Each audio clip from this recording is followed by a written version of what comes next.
মোটা দাগে নারীর জীবনের ৩টি ধাপ এবং প্রতিটি ধাপেই যেমন নানা যত্নের প্রয়োজন আছে এবং নানা ধরনের অসুখ বিসুখ হবার কারণে চিকিৎসকের শরণাপন্ন হবারও প্রয়োজন আছে।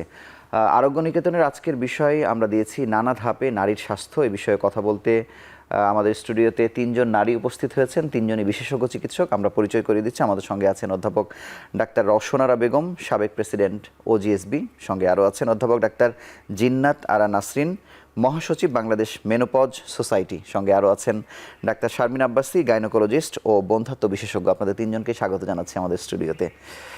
আমি একেবারে শুরুতেই অধ্যাপক ডাক্তার রওশনারা বেগম আপনার কাছে জানবো যে কেন আমরা বলছি যে নারীর জীবনের ৩টি ধাপ, আরও অনেক ধাপ আসলে আছে কিনা, মানে ধাপগুলোর পরিচয় আপনার কাছে জানতে চাই। আসলে নারীর জীবন আমরা যে জন্ম থেকে যখন শুরু হয় জীবনটা, সেটা কিন্তু আবার একটা পার। জন্ম থেকে একেবারে আমরা যখন আসি একেবারে মার পেটে থেকে বের হয়ে, তখন যে মেয়েটা বের হয়ে আসে তার এক ধরনের চিন্তা থাকে, সেটাকে আমরা শিশুকাল সেটাকে ধরে নিই। সেই সময় তো মায়ের কোলেই থাকে, তারপর আস্তে আস্তে হাঁটা শেখে, সেটা একটা ধাপ।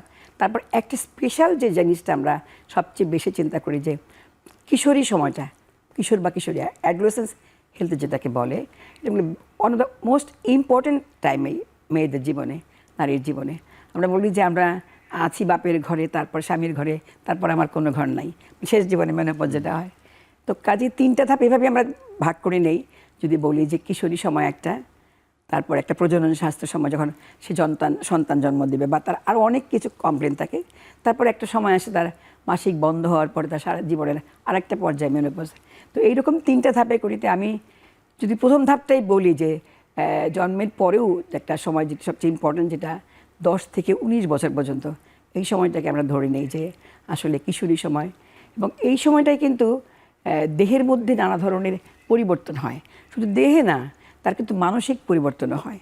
মানে সে একটা মানে চেঞ্জ হচ্ছে বডিতে, তার একটা হরমোন যে আমাদের মেয়েদের শরীরে আসে, সেইটাতে তাকে চেঞ্জ করতে আস্তে আস্তে তার বডিতে একটা পরিবর্তন হচ্ছে, সে তার ডেভেলপড হচ্ছে নানাভাবে। এই যে একটা পরিবর্তন, সেই সময়টা কিন্তু সে নানা ধরনের অস্থিরতার মধ্যে ভোগে। এবং most of the important time যেটা পরিবারকে তাকে দিতে হবে।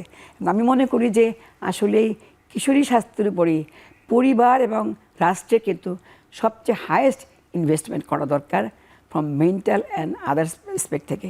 তো আমি দেখি যে আসলে এই যে কিশোরী সময়টা বলি যে তার যে পরিবর্তনগুলো হলো, তার মধ্যে সবচেয়ে বড় যে পরিবর্তনটা হয় যে তার ডেভেলপ যেটা হচ্ছে, সাথে সাথে তার একটা নতুন হয় যে মাসিকের সময়টা শুরু হয়। এবং এই মাসিকের সময় থেকেই যে শুরুটা হলো, তাতে কিন্তু তার জীবনটাকে আর একটা পর্যায়ে নিয়ে যেতে পারে, যে প্রজনন স্বাস্থ্যের উপরে সে আস্তে আস্তে এগিয়ে চলে। তা আমরা মনে হয় যে আমরা মনে করি আজকে যদি সংক্ষেপেও বলি যে আসলে এটা একটা বেস্ট টাইম আমাদের জীবনে। এবং আস্তে আস্তে এই সময়টাতেই পরিবারকে এবং রাষ্ট্রকে চিন্তা করতে হবে যে তার স্বাস্থ্যের পরিবর্তনগুলো হচ্ছে, সেগুলোর প্রতি আমরা কিন্তু পরিবার এবং রাষ্ট্র বিশেষভাবে আমরা চিন্তিত হব। ধন্যবাদ। আমি মূল প্রসঙ্গে তো আপা আসলে ঢুকে পড়েছেন। তারপরে আমি অধ্যাপক ডাক্তার জিন্নাত আর আপনার কাছে জানতে চাই যে এই যে নারীর জীবনের 3 ধাপ যে আমরা বলছি, এটি আসলে নারী জানে কিনা, বা নারী এই ধাপ ভেদে আলাদা যে তার যত্ন চিন্তা, মানে এটি নারীদেরকে আমরা জানাতে পেরেছি কিনা? ধন্যবাদ। এটি খুব সংবেদনশীল একটি প্রশ্ন বটে। কেননা আমাদের কজন নারী জানেন তার জীবনের যে ঘটনাগুলো, এত ঘটনাবহুল জীবন তিনি পার করে আসছেন, কখন তাকে তার কীভাবে যত্ন নেবেন, তিনি এটির তার কাছে কোনো তার খবরই নেই। বরং উল্টোটি আমরা দেখেছি যে একটি নারী যখন তার সংসারে ঢোকেন, তার সমস্ত দিয়ে সেই সংসারের সেবা করে যান আনটিল দ্য ডেথ।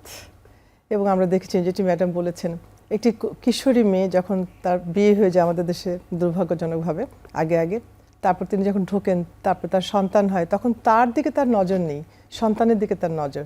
ঠিক তেমনি একটি মা যখন তিনি জননী হয়ে ওঠেন কন্যা থেকে, তার দিকে তার খবর নেই। ঠিক যখন তিনি তার জীবনের শেষ প্রান্তে আসেন, তখনই তার সন্তান, তার সংসার, এগুলো নিয়ে ভাবেন। সুতরাং যে কথাটি আপনি জিজ্ঞেস করলেন যে নারী কি জানে তার জীবনের কখন কি প্রয়োজন, আমার উত্তর হবে না। তিনি এখান থেকে অজানাই রয়ে গেছেন। জানানোর দরকার আমাদের, আমরা যারা তার পাশের মানুষটি রয়েছি সকলকে। যেমন যে মেনোপজ স্টেজ, যেমন আলোচনা আগে অনেক বেশি আমরা শুনিনি, এখন হয়তো আপনারা আলোচনা করছেন, সোসাইটিও আসলে আছে, কিন্তু এই সময়ও নারীর একটি মানে প্রয়োজন যে সবাই তার খোঁজ খবর নিক বা তার সঙ্গে কথা বলুক। কিন্তু এই সময়ও তো আসলে নারী অন্যের জন্য আসলে ভাবছে, তার সন্তানের জন্যে বা পরিবারের জন্য। তখনও কিন্তু তিনি ওই নজরের মধ্যে আসলে পড়ছেন না, আমার কাছে তাই মনে হয় আর কি। ডাক্তার শারমিন আব্বাসী, আপনার কাছে জানবো যে 3 ধাপের মধ্যে কিশোরী স্বাস্থ্য এবং প্রজনন স্বাস্থ্য, যেটি আরেকটি স্টেজ, মানে এটিকে আসলে আলাদা করবে কিভাবে? বয়সের সীমা দিয়ে, না অন্য কোন ভাবে আসলে পৃথক করা যায়? অত্যন্ত চমৎকারভাবে আমাদের দুজন ম্যাডাম বলেছেন এবং ওনারা কিন্তু 3টি ভাগ দেখিয়েছেন। আমরা যেটিকে প্রজনন স্বাস্থ্যের মূল জায়গাটি বলছি, সেটাকে আমরা ইংরেজিতে খুব সহজভাবে বলে ফেলি যে রিপ্রোডাক্টিভ এইজ। অর্থাৎ এখানে একজন নারীর মাতৃত্বের যে স্বাদের জায়গাটি, সেই জায়গাটির প্রক্রিয়াটি শুরু হয়েছে। কারণ ম্যাডাম যেটি জানিয়েছেন যে 19 বছর বয়স পর্যন্ত তাকে কিন্তু আমরা কিশোরী হিসেবেই বেঁধে দিচ্ছি। এরপর তার যে জীবনের আরেকটি চক্রে আবর্তন, সেই জায়গাটিকেই কিন্তু আমরা বলছি যে তার প্রজননের যে বয়সটি সেটি। কারণ ওই সময় থেকেই আসলে মূলত একজন নারীর মা হওয়ার যে প্রক্রিয়ার বিষয়গুলো, তিনি এমন একটি রিপ্রোডাক্টিভ এইজে পদার্পণ করবেন, সেই বিষয়গুলোকেই আমরা মূলত বিবেচনা করি। এবং গাইনোকোলজিক্যাল যেই ডিজিজগুলো রয়েছে, বিভিন্ন অসুখ রয়েছে, সাধারণত কিন্তু এই প্রজনন সময়টাকে টার্গেট করেই মূলত সেগুলোকে খোঁজা হয়, সেগুলোর সমাধানগুলোকে আমরা দেওয়ার চেষ্টা করি। তো সেই হিসেবে আপনি যদি একটা সহজ ভাষায় বলতে চান যে একজন নারী তার মাতৃত্বের জন্য যে প্রস্তুতিটি নেবে, আমরা যদি তার বিয়ের বিষয়টিকে চিন্তা করি, কিশোরী বয়স পার হয়ে তিনি যখন এটির জন্য তৈরি হয়েছেন বা হচ্ছেন, সেটিকেই আসলে মূলত আমরা প্রজননের সময় বলে ব্যাখ্যা করি। ধন্যবাদ। অধ্যাপক রওশন আরা, আপনার কাছে জানবো যে কিশোরী যে বয়স, এই বয়সে আপনি জানেন যে এটি আসলে বিনিয়োগের সময় বা যে কোনো দিক থেকে বিনিয়োগের সর্বোত্তম সময়, কিন্তু এই বিনিয়োগটা কীভাবে আসলে করতে পারে তার পরিবার বা অন্য কেউ? প্রথমে ধরি তার নিউট্রিশনটা, খাবারটা যে খাবে, এটা সবচেয়ে ইম্পর্টেন্ট। সেটা গ্রোথ হচ্ছে, তার ডেভেলপমেন্ট হবে। আমরা বললাম যে ওর কিন্তু আস্তে আস্তে পরিবর্তনগুলো হচ্ছে দেহের। আমরা দেখতে পাচ্ছি যে সাউথ ইস্ট এশিয়া যদি ধরি, অথবা খালি আমি আমার দেশেই যদি ধরি, একেবারে সবচেয়ে কিন্তু বাড়িতে একটি কন্যা আছে, এই যেটা বললো জিনা, যে আসলে তাকিয়ে দেখার সময় কারো নাই, সেখানেও কিন্তু আমরা দেখি যে একটা একেবারে অপুষ্টি মায়ের অপুষ্টি সন্তান হয়েছে। মানে মা যে ধরো 14-15 বছরে আমাদের দেশে এখন বিয়ে হচ্ছে, আমরা দেখতে পাচ্ছি যে 15 থেকে 19-এর মধ্যে প্রায় মানে 85% 16 বছরের মধ্যেও হয়ে যাচ্ছে। 16 বছরটাকে ধরে নিই যে টার্গেট, হাইয়েস্ট বিয়ে হচ্ছে সেখানে। তো সেই মেয়েটি তো তার নিউট্রিশনও ভালো করে হয়নি, তার ডেভেলপমেন্টও ভালো করে হয়নি, তার হাড়গুলো ভালো করে জোড়াও লাগেনি। তো সেই ঘরে যখন একটি আবার কন্যা সন্তান জন্মগ্রহণ করছে, তো সে একটি অপুষ্ট কন্যা আসলো, এবং সেইটিও কিন্তু যখন বেড়ে উঠছে পরিবারের মধ্যে, খাবার দেওয়ার সময় নিশ্চয়ই নিজ পরিবারের মধ্যেও দেখা গেছে যে একটি মেয়ের খাবার টেবিলে যদি বসে বা পাতেও যদি বসে, ছেলে যদি থাকে সেই সংসারে, সব কিন্তু খাবারটি সেই দিকেই নজর থাকে। ছেলেটিকে বড় করতে হবে, কী করতে হবে। মনে করা হয় অনেক একেবারেই নিম্ন মধ্যবিত্ত পরিবারেও কিন্তু ধরা সে একটি আয়ের জায়গা, ছেলেকে আমাকে একটু খেয়ে ভালো করলে সে একটি ভালো জায়গায় কাজ করতে পারবে, সংসারে আয় উন্নতি করতে পারবে।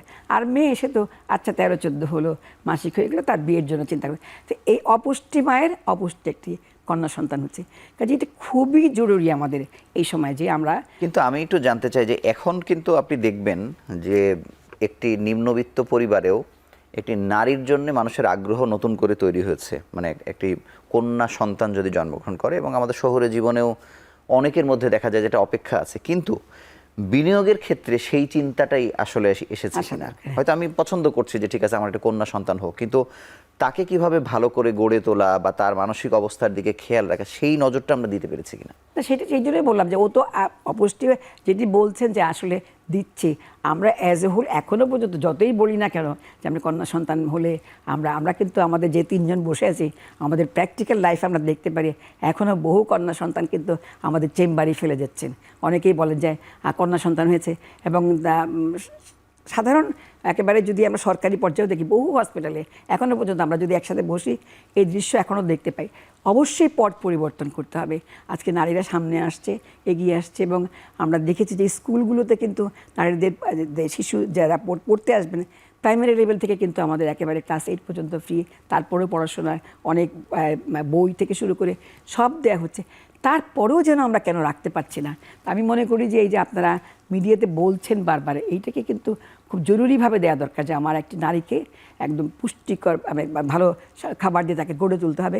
তারপরে তার মানসিক পরিবর্তনের জন্য তাকে সাহায্য করতে হবে যে হ্যাঁ তুমি কিন্তু দেশের ভবিষ্যৎ, তোমাকে এভাবে গড়ে তুলতে হবে। কিন্তু আমি এটা একটা খুবই হতাশার দরকার। কথা শেয়ার করতে চাই। আপনাদেরই একজন গাইনোকোলজিস্ট দুদিন আগে আমাদের এখানে এসে শেয়ার করেছে যে একজন নারী 16 বছর বয়সে প্রথম মা হয়, পরপর 3টি তার কন্যা সন্তান হয়।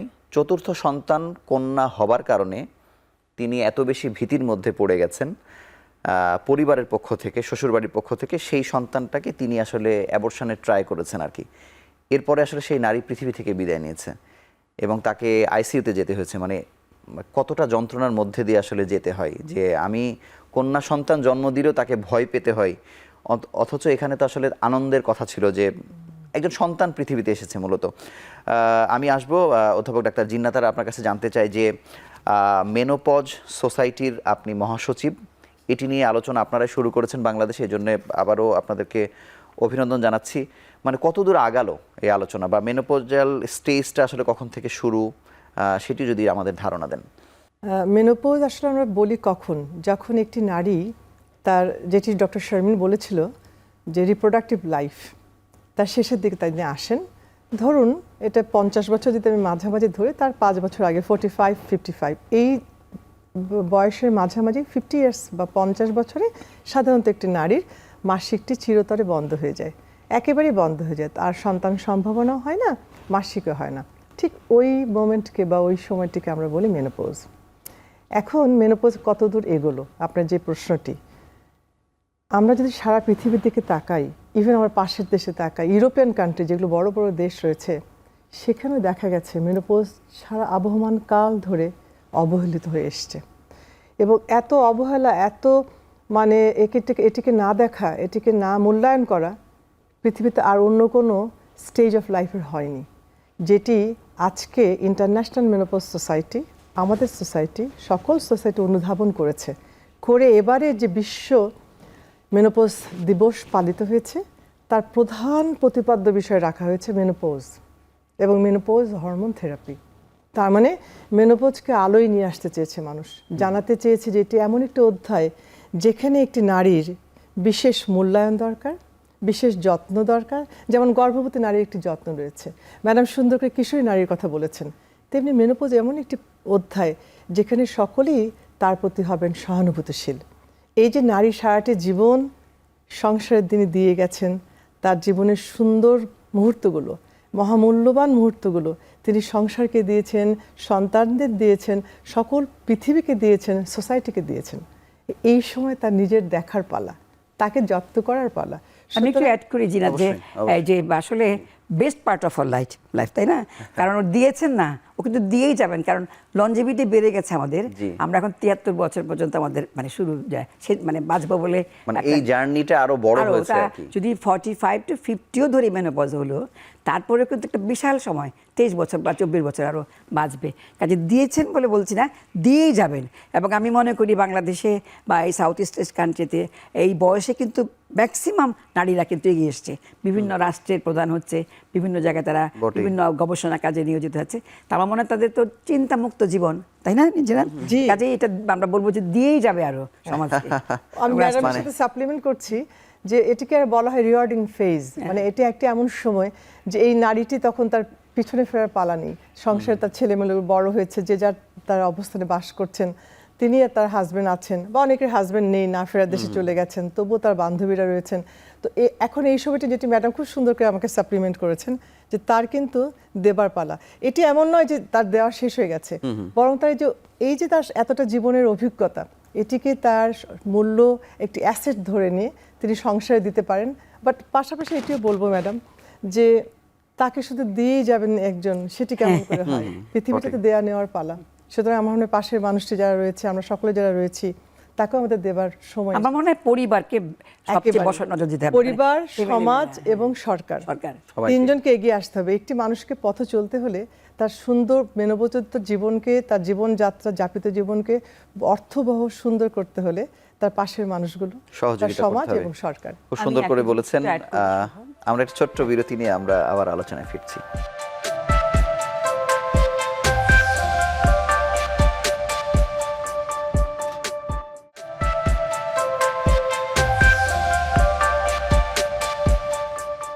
ডাক্তার ডাক্তার শারমিন আব্বাসী, আপনি মেনোপজ নিয়ে একটু যোগ করতে যাচ্ছিলেন বিরতির আগে, যদি একটু যোগ করেন। আবার দুজন শিক্ষক তো চমৎকারভাবে বললেন। আমার কাছে একটা মনে হয় যে আমরা খুব বাইরে থেকে তাদের ধরুন হাড়ে ব্যথা, তাদের কোনো কার্ডিয়াক প্রবলেম কিংবা তাদের কোনো নিউরোলজিক্যাল প্রবলেম ডায়াগনোসিস করি, কিন্তু আসলে ওই সময়টা উনি অনেকটা নিঃসঙ্গ হন, কিন্তু জীবনের এমন একটা ফেজে যান কিছুটা একাকিত্ব, কারণ চারিদিকে সব মানুষগুলো তখন ব্যস্ততায় ভরপুর।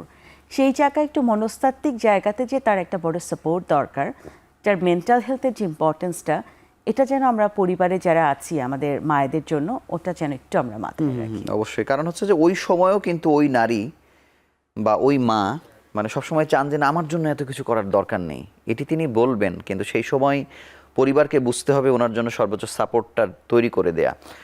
শারমিন আব্বাসী, আপনার কাছে আরেকটি বিষয় জানতে চাই যে আমরা যেমন হেলাল হাফিজ মারা গেলেন, মানে তার একটি সবথেকে বিখ্যাত কথা যে কবিতার একটি লাইন যে এখন যৌবন যার, তো আসলে এই যৌবন তো আসলে খালি পুরুষের না, পুরুষ নারী সবার কথাই আসলে তিনি বলেছেন। সেই সবচেয়ে গুরুত্বপূর্ণ সময়টিতে কোন কোন রোগের চক্রে আসলে নারী পড়ে যায়? এটি খুব সুন্দর করে আমাদের রওশন ম্যাডাম তুলে ধরেছেন যে আসলে প্রক্রিয়াটি কিশোরী জীবনেই শুরু হয়। ম্যাডাম যেমন মেনস্ট্রুয়াল হাইজিন দিয়ে শুরু করেছেন, যে সেই জায়গাটিতে আমরা এখনও পর্যন্ত আমাদের যে টার্গেট সেটিকে ফুলফিল করতে পারিনি। প্রান্তিক পর্যায়ে আমরা এখনও কিন্তু যে সাপোর্টটি রয়েছে সেগুলোকে পৌঁছে দিতে পারিনি, এবং আমরা কিন্তু তথ্য পৌঁছে দেওয়ার ক্ষেত্রে এখনও অনেকটা পিছিয়ে আছি। আমি যদি বলি যে তৃণমূল পর্যায়ে, সেই জায়গা থেকেই কিন্তু এই রিপ্রোডাক্টিভ এইজ বা যৌবনের যে অসুখগুলো সেগুলোর প্রক্রিয়া শুরু হয়। খুব স্পেশালি যদি আমরা বলি, একটা ছোট্ট আনহাইজিনিক প্যাড বা এক টুকরো কাপড় মাসিকের সময় ব্যবহার, সেটি থেকে কিন্তু তার পেলভিক ইনফেকশনের যে প্রক্রিয়াটি সেটি শুরু হয়, যেটি যে পরবর্তীতে তার রিপ্রোডাক্টিভ এইজে হয়তো অনেক বড় প্রভাব ফেলছে। তিনি হয়তো সবসময় তলপেটে ব্যথা কিংবা মাসিকের সময় অনিয়মিত মাসিক কিংবা অনেক বেশি মাসিক কিংবা তার পরবর্তীতে বন্ধ্যাত্বের মতো সমস্যার মুখোমুখি উনি হচ্ছেন।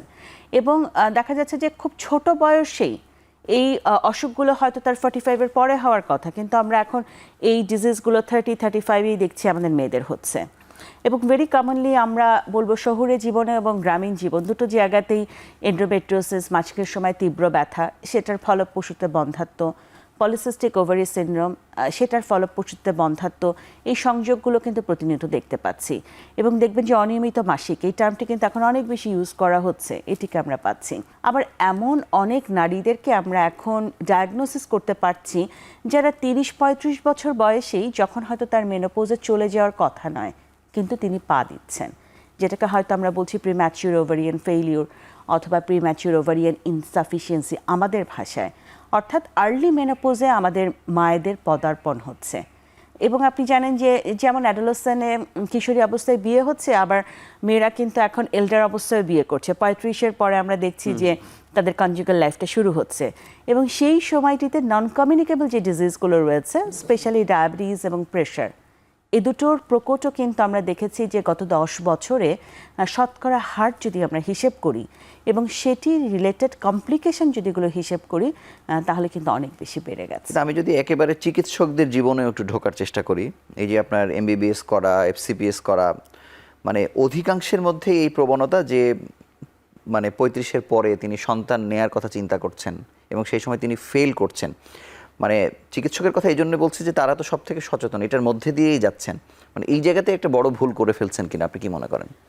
কিছুটা তো আছেই কারো কারো ক্ষেত্রে, তবে আমরা যেটা মনে করি যে লাইফের পুরো স্কেচটা আসলে একটা অ্যাঙ্গেল থেকে না দেখে সবগুলো অ্যাঙ্গেল থেকে যদি আমরা একটু বিবেচনা করি, আমার ক্যারিয়ারও যেমন চলবে, আমার পারিবারিক জীবনের প্রয়োজনীয়তাও জীবনে অনেক আছে। কিন্তু আমরা কেন জানি সব সেক্টরে একটু বেশি উচ্চবিলাসী হয়ে যাচ্ছি। আমরা প্রথমে চাই মেডিকেল অ্যাডমিশন, তারপরে চাই MBBS, তারপরে ভাবি FCPS পার্ট 1টা হোক, তারপরে ভাবি যে আমার একটা স্টেবল চাকরি হোক। তখন দেখা যাচ্ছে যে প্রক্রিয়াটা দেরি হয়ে যাচ্ছে। এই জন্য আমাদের কথা যেটি যে অ্যাটলিস্ট 30 ইয়ার্সের মধ্যে ফার্স্ট প্রেগনেন্সিটা যদি আমরা নিয়ে নিতে পারি, তাহলে কিন্তু কমপ্লিকেশনের হার অনেক অংশেই আমার কমাতে কমে যায়। ধন্যবাদ অধ্যাপক রওশন। আর আপনার কাছে জানবো যে আমরা যেমন গুরুত্ব দিতে বলছি পরিবারকে, যে কিশোরী বয়স থেকে তার সব কিছু চিন্তা করা, কিন্তু তারপরেও কোন সময়গুলোতে একজন কিশোরীর চিকিৎসকের কাছে আসা উচিত বা পরিবারের আসলে নিয়ে যাওয়া উচিত, কোন সময়গুলো বা কোন সমস্যায় পড়লে? খুবই জরুরি কথাটা আপনি তুলেছেন। আসলে আমরা কিন্তু স্কুল জীবনেই দেখি, স্কুলে মেয়েরা যাচ্ছে, স্কুলে আমি বললাম যে একটু আগে মেনস্ট্রুয়াল হাইজিনের কথা বলেছিলাম, তো স্কুলের দিকে অনেক সময় দেখা যায় যে মেয়েরা ড্রপ আউট হয়ে যায়, অনেক সময় তার আজকে পরীক্ষা সে যেতে পারছে না, তার কিন্তু প্রচণ্ড মাথা মানে তলপেটে ব্যথা হচ্ছে বা শারীরিক এমন একটা অসুবিধা হচ্ছে যে সে আর স্কুলে যে পরীক্ষা দিতে পারছে না বা বাড়িতেও সে তার এই কষ্টগুলোকে শেয়ার করতে পারছে না কেউ। তা অনেক সময় এটা কিন্তু খুবই জরুরি দরকার যে স্কুলেও চিন্তা করা দরকার টিচারদের, এবং পরিবারও কিন্তু মা বাবা সবারই চিন্তা করা দরকার যে তার যে পরিবর্তনগুলো দেহেতে আসছে এটা নিয়ে অবশ্যই একজন চিকিৎসকের পরামর্শ নেওয়া উচিত। আমাদের দৃষ্টিভঙ্গিও কিন্তু খুব ভালো না। আমাদের ধরেন আমাদের ক্লিনিকগুলোতে যখন একটি কিশোরী মেয়ে স্কুল থেকে আমি দেখি বিকেলবেলা যখন সে মার সাথে অনেক সময় স্কুল ড্রেসেই চলে আসে, অনেক যারা বসে আছেন তারা খুব অবাক দৃষ্টিতে ভাবেন ওনার কাছে কি জানি একটা ভুল করে এসছে, মেয়েটা নিশ্চয়ই কোনো একটা খারাপ অসুখ তার আছে যে কারণে মা মেয়েকে নিয়ে এসছে। এই যে দৃষ্টিভঙ্গির ব্যাপার যে আসলে ওর যে দেহে যে পরিবর্তনগুলো আসছে, একটু আগে শারমিন আব্বাসি বলছিল যে হ্যাঁ একটা বয়স থেকে পরিবর্তনগুলো হয় আস্তে আস্তে। আমরা দেখি অনেক মেয়ে প্রচণ্ড মাসিকের ব্যথা নিয়ে আসে, তাকে যদি সেই সময় আমরা সাপোর্ট দিতে পারি, কারণ আজকাল আমরা আর্লি সাপোর্ট দিতে পারছি বলেই অনেক অসুখ যেটি নিয়ে আমাদের খুব আলোচনা হচ্ছে আমাদের মধ্যে এন্ডোমেট্রিওসিস, মানে সেই মাসিকের তীব্র ব্যথা হয়, অনেক সময় রেগুলার মাসিক হয়, এগুলো কিন্তু আমরা ডায়াগনোসিস করতে পারছি এবং আর্লি চিকিৎসা দিলে মেয়েটি ভালো হচ্ছে। আরেকটি দেখতে পারবেন যে স্কুলে সে হয়তো বাড়িতে বলবে খুব বেশি খায়ও না সে, তারপর আজকাল তো আমাদের লাইফস্টাইল চেঞ্জ হচ্ছে, টেলিফোন নিয়ে বসে থাকে এবং সেই দেখা গেল তার ওয়েট যেখানে 40 বা 45 কেজি হওয়া দরকার 80 কেজি ওজন নিয়ে সে আসছে, এবং সেইটা তার যে অবস্থাটি সেটি নিয়ে সেই ক্লাসের সঙ্গেও বিড়ম্বনায় ভুগছে এবং পরিবারের মধ্যেও তার একটা দুরকমই আছে, অতিরিক্ত কম না হয় অতিরিক্ত বেশিও সেটিও হচ্ছে, তো সেটি ইমব্যালেন্স খাওয়ার জন্য হচ্ছে। তো এখন সেখানেও কিন্তু আমরা দেখতে পাচ্ছি যেটি শারমিন হয়তো আলোচনা নিয়ে আসতে পারবে যে পলিসিস্টিক ওভারিয়ান ডিজিজ মানে পিসিও, আমরা দেখতে পাচ্ছি অনেক মেয়ে, কিন্তু এটিও কিন্তু আজকে আমরা যদি একটু নজর দিই চিকিৎসার ক্ষেত্রে তাহলে আর্লি ডায়াগনোসিস করে কিন্তু সে রোগমুক্ত হচ্ছে এবং পরবর্তীকালে এই যে পিসিওর যে কমপ্লিকেশনগুলো হয় তার জীবনে পরবর্তী যে প্রজনন স্বাস্থ্য জীবনে হচ্ছে এবং হয়ে মানে কষ্ট ভোগ করে সেগুলোর থেকে কিন্তু আমরা কিশোরী বয়সে যদি আমরা দিকপাত করি তার দিকে তাহলে কিন্তু সে এগুলো থেকে রক্ষা পায়। কাজে আমি মনে করি যে চিকিৎসকদের কাছে অবশ্যই তার এই শারীরিক পরিবর্তনের জন্য তার মানসিক পরিবর্তনের জন্য নিয়ে যেতে হয়, কারণ আমরা দেখতে পাচ্ছি যে অনেকেই কিন্তু এই সময়টাতে খুবই মানে সেক্সুয়ালি ট্রান্সমিটেড ডিজিজ ভায়োলেন্সটাও কিন্তু অনেক বেশি চলে আসছে, ড্রাগ এডিকশন হচ্ছে এবং আমরা কিশোরীদের দেখি যে এই যে মানে আর্লি প্রেগনেন্সি, বিয়েটা হয়ে গেল আর্লি প্রেগনেন্সি হচ্ছে এবং আমরা বলি যে একটা মেয়ে 16 বছরে বিয়ে হলো, যেটা বলছিলাম আলোচনায়, ওকে যে বলি যে তুমি 4 বছর বাচ্চা নিও না, তো কী করবে, ওকে যে কী খেতে দেবো সেটাই কিন্তু আমরা এখন পর্যন্ত ভালো করে স্পেসিফাই করতে পারি নাই। কারণ স্বামীকে যদি বলি তুমি কন্ডম ব্যবহার করো সে ব্যবহার করবে না, তাকে যদি বলি তুমি পিল খাও সে খেতে পারছে না, তার মাথা ব্যথা বমি হয়ে চলে যায়। তাকে যে একটা ভালো একটা মানে পদ্ধতি বলে দেওয়া দরকার সেটাও কিন্তু আমরা আজ পর্যন্ত স্পষ্ট করতে পারছি না, সেখানেও কিন্তু আমাদের ব্যর্থতা। কাজে আমার মনে হয় যে আমাদের খুবই জরুরি যে এই বিষয়গুলো নিয়ে পরিবার তো করবেই চিন্তা, স্কুলেও কিন্তু একটা ভালো একটা দেওয়া দরকার। যেমন আমাদের সময় স্কুল হেলথ একটা কিন্তু একজন ডাক্তার থাকতেন, ইদানিংকালে আমি বহু মানে করে দেখেছি খুবই কম এখন পর্যন্ত যে স্কুল হেলথ যে একজন শিক্ষক থাকা দরকার বা একজন চিকিৎসক থাকা দরকার অথবা একজন মানে মনস্তাত্ত্বিক একজন যে থাকা দরকার। যে এমন কি করা যায় কিনা যে ওজিএসবি আসলে তাদের কাজের যত পরিধি মানে বাংলাদেশের সব স্কুলগুলোতেই বিশেষ করে বালিকা বিদ্যালয় বলি বা যেখানে নারীরা পড়ছে আর কি মেয়েরা, সেখানে ক্লাস রিপ্রেজেন্টেটিভ যেমন আছে আলাদাভাবে শুনি ক্লাসে সব কিছু দেখছেন, কোনো একটা নারীকে টার্গেট করে এরকম উদ্যোগ যদি বোঝানো যদি যায় যে তাদের সমস্যাগুলো এক জায়গায় গিয়ে অন্তত কেউ বলবে আর কি, কাউন্সিলর হিসেবে সে কাজ করবে, মানে এরকম একটা জায়গাতে হয়তো যাওয়া যেতে পারে। ওজিএসবি তো তার সংগঠন থেকে করেছে, অ্যাডোলেসেন্স হেলথের উপর অনেক কাজ হয়েছে এবং এই সাইকেলগুলো নিয়ে অনেক আলোচনা করেছে এবং ওজিএসবি কিন্তু চাপ দিয়ে সরকারকে আমরা সারা বাংলাদেশে প্রায় এখন 2500-এর মতো অ্যাডোলেসেন্স হেলথ ক্লিনিক কিন্তু শুরু হয়েছে, যদিও শুরু হয়েছে বলছি খুব একটা চেয়ার টেবিল দিয়ে শুরু হয়েছে, কিন্তু সেখানে আমাদের কিন্তু স্পেসিফিক্যালি একজন আকর্ষণের কেন্দ্রগুলোতে যায় না, জানি না, অনেকে জানি না যেখানে হয়তো আছে, কিন্তু সেখানেও কিন্তু আমার মনে হয় যে তাকে যে একটা সাইকোলজিক্যালি সাপোর্ট দেওয়া দরকার সেটাতে কিন্তু আমাদের ওখানে রাখতে হবে এবং আমাদের চিকিৎসকদেরও উচিত, এবং আমি মনে করি আমরা 3 জনই ওজিএসবির সঙ্গে সম্পৃক্ত, আমাদেরও উচিত যেটাকে আরও জোর দেওয়া যায়, আমরা যেন অন্ততপক্ষে তার এই শারীরিক পরিবর্তন মানসিক পরিবর্তন যেগুলো হচ্ছে, যেটা আমরা আজকাল বলি জেনজি যেটা নিয়ে আলোচনা হচ্ছে, এদেরকে যদি আমরা একটু ডেভেলপ করতে পারি, এটাই তো আলটিমেটলি বটেই। আমরা একটা ছবিতেও দেখা যায়, ওকে যদি আমি এখন থেকে ডেভেলপ করি, ফিউচারে সে আমার ভালো একজন নেতা হবে এবং পুরো দেশ কিন্তু একে দিয়ে আমাদের চলবে। অবশ্যই। কাজে আমার মনে হয় যে এই অ্যাডোসেন্স হেলথ ক্লিনিকগুলোকে আরও ভালো করে তৈরি করা দরকার। আমি একটু একটা জিনিস জি, অ্যাড করি অবশ্যই। ম্যাডামের সাথে, সেটি হচ্ছে ম্যাডাম যেটি বলছিলেন যে স্কুল বেসড প্রোগ্রামগুলো, কিন্তু আমরা ওজিএসবির পক্ষ থেকে কিংবা আমাদের অন্যান্য যে সোসাইটিগুলো আছে, এন্ডোমেট্রিওসিস, পিসিও, যাদের আসলে টার্গেট করা উচিত স্কুল গোয়িং গার্লদেরকে, বটেই। সেই কাজগুলো যখন করতে চাই আমরা কিন্তু স্কুলগুলোতে একটু বেশি চ্যালেঞ্জ কিংবা ব্যারিয়ার কিংবা বাধার মুখোমুখি হই। অনেক রকম পারমিশনের দরকার হয়, আমি কতটুকু বলবো, কতটুকু জানাবো, কি বলতে আসলাম, উদ্দেশ্য কি, আপনারা কারা। সবচেয়ে মজার একটা ব্যাপার হলো যে ওই কারিকুলামের মধ্যে এই মাসিকের ব্যাপারটা যে বলবে এটা সেগুলো তো অন্তর্ভুক্ত করা আসলে যায়। হ্যাঁ, কি কিছুটা চেঞ্জ হয় সীমিত। সেখানে তেলেপ্রকার রিপ্রোডাক্টিভ লাইফটা বলবে, টিকটিকি লাইফটা বলবে, কি মানুষেরটা বলবে না, বলে ওটা বাসায় গিয়ে তুমি পড়ি না। আমি এখানে 4 পর্বের প্রোগ্রাম করেছি, যারা মেয়ে যারা আসছে তারা বলে যে ওই চ্যাপ্টারটা আসলে এড়িয়ে যাওয়া হতো বা পড়তো না। কাজে স্কুলে আমাদের ওখানেই চাপ দিতে হবে যে তুমি বটেই। টিচারদেরকে আমরা অনেকবার বলেছি আপনি পড়াচ্ছেন না কেন, ওই যে একটা তারও লজ্জা বা তার একটা মানে বাধা, ওইটা থেকে তিনিও বেরিয়ে আসতে পারছেন না। কাজে এটাও দেখতে হবে আমাদেরকে। অধ্যাপক জিন্নাত তারা আপনার কাছে জানতে চায় যে মেনোপজাল স্টেজে মানে এটা কি ন্যাচারালি অনেক রোগের মধ্যে তিনি আবর্তিত হয়ে যান, নাকি আসলে এই সময় কোন কোন রোগগুলো আসলে বেশি দেখা যায়? হ্যাঁ, এটি আসলে দেখা গেছে যে মেনোপজ তো একটি জীবনযাত্রারই একটি চক্র। তো জীবনযাত্রা চলার পথে কিছু কিছু অসুস্থতা আসবে, এটি নিয়েও ছেলেদেরও আসবে, মহিলাদেরও আসবে। যেমন তার ডায়াবেটিস, ব্লাড প্রেশার, নানা ধরনের মেটাবলিক সিনড্রোম বা ক্যান্সার জাতীয় জিনিস, এগুলো তো বয়সের সাথে সাথে আসে। কিন্তু শুধুমাত্র মেনোপজের জন্যই মহিলারা বিশেষ কিছু কিছু সমস্যার সম্মুখীন হন। মানে এটা এমন একটা স্টেজ তাদেরকে অনেক চ্যালেঞ্জেস ফেস করতে হয়। At the same time there are some health issues. সেগুলো কি? যেমন একটি মহিলা যখন তিনি মেনোপজে যাচ্ছেন বা পেরিয়ে গেছেন, হঠাৎ করে তার খুব গরম লাগছে, একেবারে হট ফ্ল্যাশেস বলি, এত ঘেমে যাচ্ছেন যে যিনি বাড়িতে কাজ করছেন, রান্না করছেন, সেটি তাকে ব্যাহত হচ্ছে। যিনি অফিসে এক্সিকিউটিভ কাজ করছেন সেখানে তিনি বিব্রত হচ্ছেন, কাপড় চোপড় ভিজে যাচ্ছে। এটিকে আমরা হট ফ্ল্যাশেস বা নাইট সোয়েটস বলি, ভেজোমোটর সিমটম। এটি কিন্তু এই মেনোপজের একটি বিশেষ মানে উদাহরণ। তবে দেখা গেছে এটা চিকিৎসা রয়েছে। তারপর ধরুন নারীরা এসে বলছেন যে তার মন ভালো লাগছে না, কাজ করতে ইচ্ছে করছে না, মেলাঙ্কলি, খুব মন খারাপ করছে, কনসেন্ট্রেশন করতে পারছে না, কোথায় চাবিটি রেখেছেন ভুলে গেছেন। তিনি কাজ করছেন, সাইন করতে যাচ্ছেন, মনে করতে পারছেন না। তিনি একটি নাম তার মুখের ডগায় এসে, জিভের ডগায় এসে আটকে আছে। একে আমরা ফরগেটফুলনেস বা ব্রেইন ফগ বলি। এটিও কিন্তু মহিলাদের বিশেষ একটা মেনোপজের জন্য হচ্ছে। তারপর ধরুন যেটি শারমিন বলেছিল যে মাস্কুলার স্কেলিটাল, তার কোমরে ব্যথা হচ্ছে, মাসল ব্যথা হচ্ছে, পায়ে হাড় ক্ষয় হচ্ছে। হাড় ক্ষয় হচ্ছে। এটি কিন্তু মেনোপজের বয়সের সাথে তো আছেই, মেনোপজ তাকে ত্বরান্বিত করছে। তো এগুলো ভীষণ ইম্পর্টেন্ট ইস্যুস। আর এটি না বলেই নয় যে যোনিপথ বা পেশাবের রাস্তাতে শুষ্ক হয়ে যাচ্ছেন এবং আমাদের নারীরা বলতে চাইছেন না, কিন্তু এটি একটি খুব নীরব কষ্ট যন্ত্রণা যে তারা স্বামী সহবাস করতে পারছেন না, বারবার পেশাব করছেন, খুব লজ্জা, বিব্রত এবং কষ্টে ভুগছেন। তো এই কতগুলো জিনিস তো রয়েছে। তাছাড়াও যেটি আপনার হাড় ক্ষয়ে যাওয়া, আপনি যেটি এক্ষুনি বলেছেন, সেটি খুবই প্রকটভাবে মেনোপজের সময় আসছে। এটি ভীষণভাবে আমাদের অ্যাড্রেস করতে হয়। হার্ট ডিজিজ বয়সের সাথে রয়েছে, কিন্তু মেনোপজের জন্য এটি ত্বরান্বিত হচ্ছে, সেটিকে আমাদের অ্যাড্রেস করতে হয়। এই বিশেষ কিছু জিনিস আমাদের বিশেষভাবেই মেনোপজের নজর দেওয়া উচিত।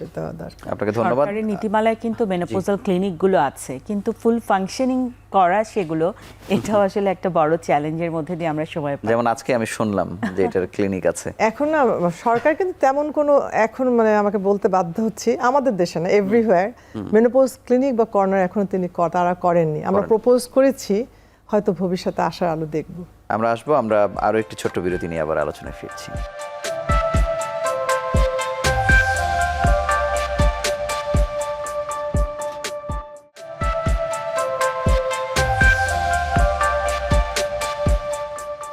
ডাক্তার শারমিন আব্বাসী, মানুষের ভীতির জায়গায় এখন বন্ধ্যাত্ব।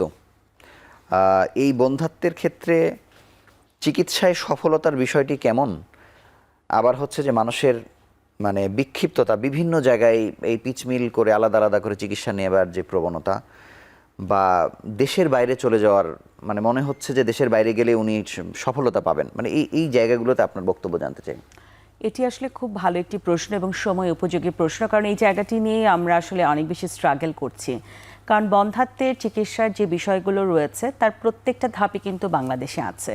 আমাদের আগে খুব সীমিত আকারে সেন্টার ছিল, এখন গভর্নমেন্ট পর্যায়ে হয়ে গেছে এবং বেসরকারি পর্যায়ে আমাদের অনেক সেন্টার বেড়েছে। সেক্ষেত্রে আপনি যদি আমাকে বলেন যে কনফিডেন্টের সাথে বলা, আসলে কোনো বন্ধ্যাত্ব রোগীরই এই মুহূর্তে দেশের বাইরে যাওয়ার প্রয়োজন নেই।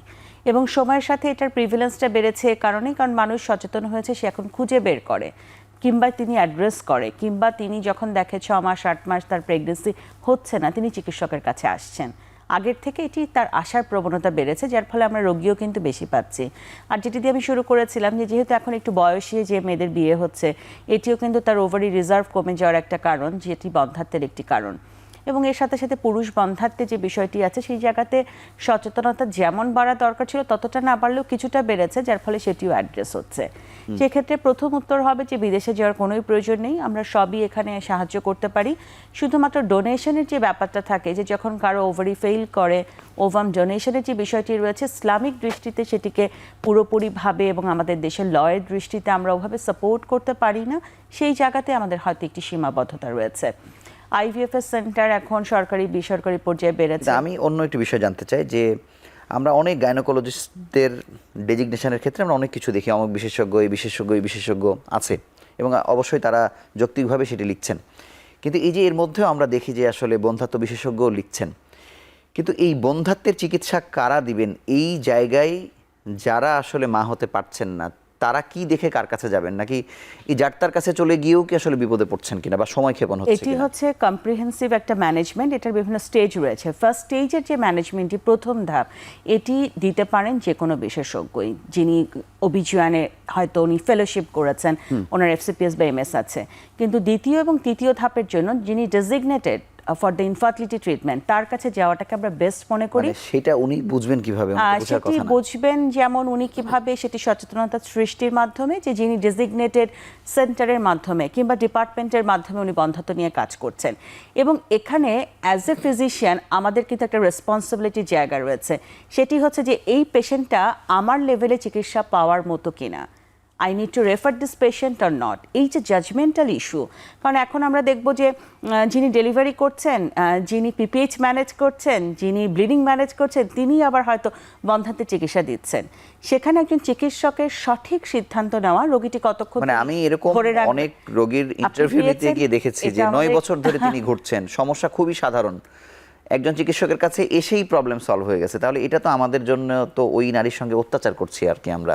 এই জায়গাটা একটু হয়তো আমাদের খেয়াল রাখতে এই জায়গায় ম্যাডামের কোনো আমি অ্যাড করি যে আসলে আমাদেরও উচিত কিন্তু যে যারা আমাদের সোসাইটি কিন্তু 2001 সালে হয়েছে ফার্টিলিটি সোসাইটি বাংলাদেশ, আমরা এবং এই যে বিদেশি চিকিৎসকদের অবাধ যাতায়াত, সেটা তো আমরা বন্ধ করতে পারি। আমাদেরই উচিত কিন্তু খুব বেশি, আপনারা যারা মিডিয়াতে আছেন, পত্রপত্রিকা আছে, বলে দেওয়া যে বন্ধ্যাত্ব চিকিৎসা আসলে অবশ্যই একদম তৃণমূল পর্যায়ে তো আজকে হায়েস্ট জায়গায় আসবে না, সেখানে এই জন্য আমাদেরই উচিত যে তুমি কোন লেভেল পর্যন্ত চিকিৎসা দেবা।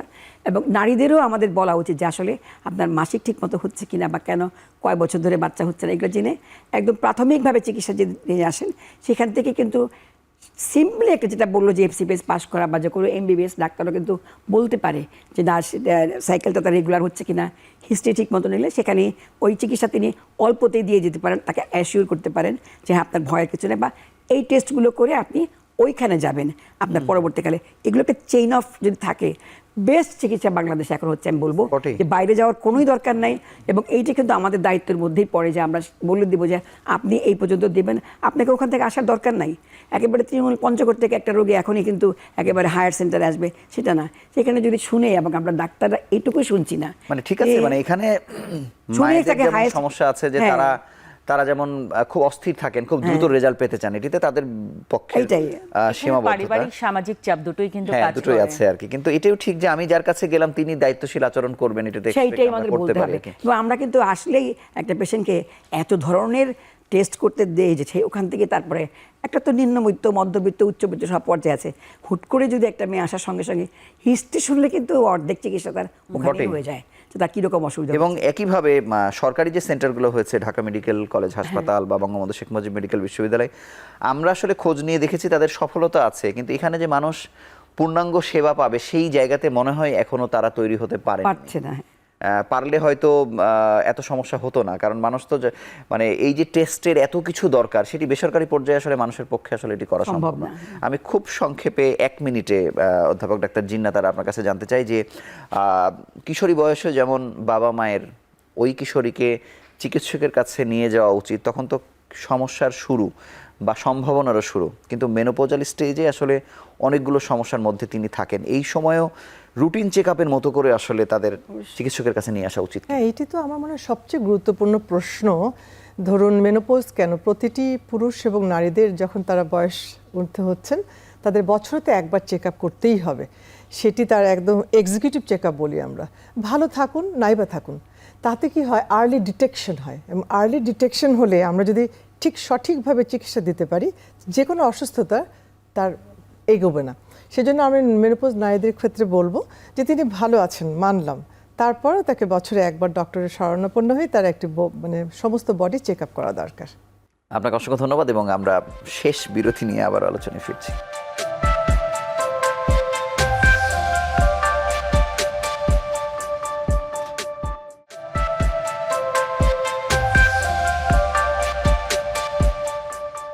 অধ্যাপক রওশন আরা বেগম, আমরা অনুষ্ঠানের শেষ প্রান্তে।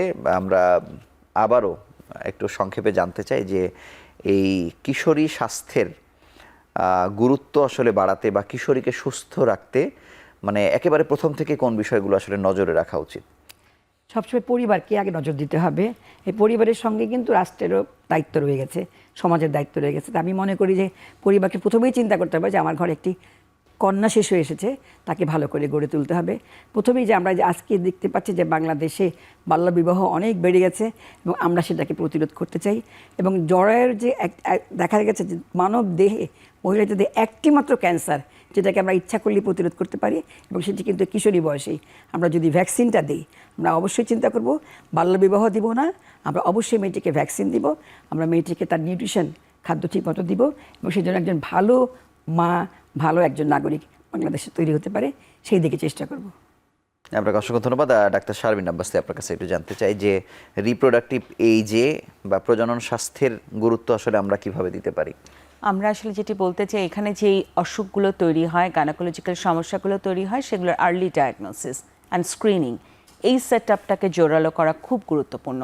কারণ এটাকে যদি জোরালো করতে পারি, তাহলে যে ডিজিজগুলো পরবর্তী সিকুয়েলি হিসেবে তাকে বন্ধ্যাত্বের সমস্যায় ফেলছে, স্পেশালি দুটো ডিজিজ নিয়ে আমরা কাজ করছি। এখানে আমাদের পিসিএস সোসাইটির মহাসচিব জিনাত ম্যাডাম আছেন, এবং এন্ডোমেট্রিওসিস সোসাইটি নিয়ে আমরা বাংলাদেশে অত্যন্ত জোরালোভাবে কাজ করে যাচ্ছি, এবং এন্ডোমেট্রিওসিস সোসাইটির অ্যাজ এ ভাইস প্রেসিডেন্ট নেতৃত্ব দিচ্ছেন অধ্যাপক রওশন আরা বেগম। এই দুটো ডিজিজ যেহেতু বন্ধ্যাত্বের সাথে একেবারেই সরাসরি সংযুক্ত, এবং শতকরা হারেও বন্ধ্যাত্বের পেছনে অনেক বেশি দায়ী, সেই জায়গাগুলোতে আমরা এমন সেট আপ বাংলাদেশে চাই যার মাধ্যমে দ্রুত ডায়াগনোসিস করে আমরা চিকিৎসা দেওয়াটাকে নিশ্চিত যেন করতে পারি। আব্বাসীর সঙ্গে একটা কথা বলি, অবশ্যই বাংলাদেশে মাতৃমৃত্যু রোধ করার জন্য এটা কিন্তু হাইয়েস্ট টাইম, যে ওই বয়সটাতে প্রজনন সে। আমরা যেন সবাইকে চাই যে আপনারা বাড়িতে ডেলিভারি না করে হাসপাতালে আসুন, এবং হাসপাতালে যেন আমরা বেস্ট চিকিৎসা মায়েদেরকে দিতে পারি, এএনসি মানে অ্যান্টিনেটাল কেয়ারটা বাড়াতে পারি। আমরা যেন সবাইকে একটা ভালো, যে তার যে একটা বার্থ রাইট, হিউম্যান রাইট, সেটাকে আমরা দিতে পারি, যে আমরা যেন নিশ্চিন্তে নির্বিঘ্নে একজন মা একজন হাসপাতালে এসে বা যে কোনো সাবসেন্টারে যে যেন ডেলিভারি করাতে পারে। তাহলে আমরা কিন্তু আমাদের বাংলাদেশে যে 2030-এ যে আমাদের টার্গেট, সেটাকে পূরণ করতে পারবো। ধন্যবাদ। অধ্যাপক ডাক্তার জিন্নাত, আপনার কাছে জানবো যে কিশোর কিশোরীদের যেমন কর্নার হয়েছে বিভিন্ন মেডিকেল কলেজ, হাসপাতাল বা বিভিন্ন জায়গায় আমরা আসলে দেখি, বা আরএইচ স্টেপ যেমন কাজ করে, এই মেনোপজ অবস্থায় যে নারীরা আসলে এই স্টেজে যারা আসেন, তাদের এই কর্নারটা কত বেশি জরুরি, এবং এটা নিয়ে আপনাদের আরও বেশি সোচ্চার হওয়া উচিত কিনা? আমার তো মনে হয় আমি 100% আপনার সাথে অ্যাগ্রিড যে আমাদের দেশের সেন্টার একটা হলে শুধু টেবিল চেয়ারও যদি থাকে, আস্তে আস্তে মানুষের আসার প্রবণতা বাড়ে। সেটি তো আমরা সরকারের কাছে বারবার আবেদন করেছি যে বাংলাদেশের প্রতিটি হাসপাতালে একদম প্রান্তিক জনগোষ্ঠী যেখানে রয়েছেন সেই গোড়দোড়াতেও পর্যন্ত মেনোপজের স্বাস্থ্যসেবা উন্নীত করতে হবে। এবং একই সঙ্গে বেসরকারি হাসপাতাল কেন বাকি থাকবে? তারা তো 67% সেবা মানুষ তাদের কাছ থেকে এটি নিচ্ছে। অবশ্য আশা তাদের তো জাগানোর শুধু কথা। দায়বদ্ধতা আছে। হ্যাঁ, এটি আশা জাগানোর কথা যে বেসরকারি হাসপাতালে কিন্তু আমরা দেখতে পেয়েছি তারা মেনোপজকে নিয়ে যথেষ্ট গুরুত্ব দিচ্ছেন আচ্ছা। এবং তারা যথেষ্ট যত্ন করে তাদের দেখছেন, যা যা প্রয়োজন করছেন। কিন্তু সরকারি পক্ষ থেকে আমি বলবো, কারণ আমাদের সেই প্রান্তিক মা যেগুলো রয়েছেন, যারা বঞ্চিত রয়েছেন, তারা তো আর বেসরকারি হাসপাতালে চিকিৎসা দিতে আসতে পারছেন না। সুতরাং তাদের দোরগোড়ায় এই পৌঁছে দিতেই হবে আমাদের মেনোপজ সেবা। কিন্তু আমার কাছে মনে হয় যে সরকারি বা বেসরকারি এই শব্দটিও যদি লেখার অভ্যাস শুরু হয়, যে কর্নার বা রুম, আপনি দেখবেন যে মানুষের মধ্যে কিন্তু একটা কিউরিওসিটি তৈরি হতে পারে যে কি এই জিনিসটা। আমি যেদিন প্রথম শুনেছি আমার তো জানতে ইচ্ছে হয়েছে যে আসলে এই শব্দটা সম্পর্কে আমি কেন জানি না। রাইট। কারণ আমার মাকে হারানোর পরে আমি এই শব্দের গুরুত্ব বুঝেছি, এখন হয়তো এত আলোচনা আমি শুনছি। তো সেক্ষেত্রে আমার মনে হয় যে বেসরকারি হাসপাতালে প্র্যাকটিস করছেন সেখানেও তাদেরকে একটু জোর দেওয়া দরকার যে মেনোপজ নিয়ে যেন আলাদা কর্নার বা চিকিৎসার সুযোগ যেন তৈরি হয়। আমি এটি একদম 100% অ্যাগ্রি যে প্রতিটি হাসপাতালে একটি মেনোপজ কর্নার থাকবে। শুধু হাসপাতালে কেন, চিকিৎসা সেবার পাশাপাশি যখন একটি নারী তার হয়তো বাসে চড়ছেন, তার জন্য মেনোপজ একটা কর্নার থাকবে। যখন তিনি একটা ব্যাংকের কিউতে দাঁড়াচ্ছেন, সেখানে একটি কর্নার থাকবে। এটি সিনিয়র সিটিজেনের যে সম্মান, সেটি আমাদের নারীরা যেন বঞ্চিত না হন। আর লাস্টে আমি যেটি বলতে চাইছি, আমাদেরও এগিয়ে আসতে হবে। আমাদের নারীদের তার চলার পথে নিজেকে ভালো রাখতে হবে, তার নিজের সেবা নিজেকে জানতে হবে যে তার জীবনের কত তার ধাপ, সেলফ কোথায় কেয়ার কি করতে হবে। যেমন তাকে সুষম খাবারটি খেতে হবে, রেগুলার এক্সারসাইজ করতে হবে, যেখানে ভালো লাগে, যেটি ভালো লাগে সেটি করতে হবে, মানুষের সাথে মিশতে হবে, সোশ্যাল এনগেজমেন্ট করতে হবে। সকলের সাথে মিলেমিশে একসাথে থাকতে পারলেই মেনোপজের লাইফটি সুন্দর হবে, অর্থবহ। আপনাকে ধন্যবাদ এবং আপনাদের তিনজনকে আমাদের সঙ্গে যুক্ত হওয়ার জন্য আন্তরিকভাবে অভিনন্দন জানাচ্ছি। মোটা দাগে নারীর জীবনে 3টি ধাপ হলেও আমার কাছে মনে হচ্ছে যে নারীর জীবনের কোনো ধাপই গুরুত্বহীন নয় এবং জীবনের প্রতিটি সময়ই মূল্যবান। কারণ একজন নারী আগামী দিনের একজন মা হয়ে আমরা যেমন ভবিষ্যৎ প্রজন্ম গড়ার কথা বলি, একজন মাই কিন্তু সেই ভূমিকা আসলে পালন করেন এবং তাকে পুষ্টিতে, সম্মানে, যত্নে আমরা যত বেশি আমরা তাদের জন্য করতে পারবো, তারাই আসলে একটি সুখী সমৃদ্ধ বাংলাদেশ গড়তে সবচেয়ে বেশি সহযোগিতা করবে। এই প্রত্যাশায় আজকের মতো বিদায় নিচ্ছি। ভালো থাকুন, সুস্থ থাকুন।